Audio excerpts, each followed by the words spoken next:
Hi friends, இன்னைக்கு activity அப்படின்ற வார்த்தைக்கு தமிழ் என்ன சொல்லுவாங்கன்னு பார்க்கலாம்.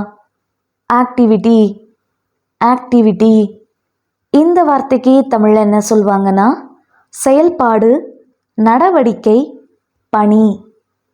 இன்னும் நல்லா புரிஞ்சுக்கிறதுக்காக 2 எக்ஸாம்பிள் சொல்கிறேன். First example, physical activity is important for health. Physical activity is important for health. உடல் நலத்திற்கு உடற்பயிற்சி முக்கியமானது. Second example, the activity in the market was busy.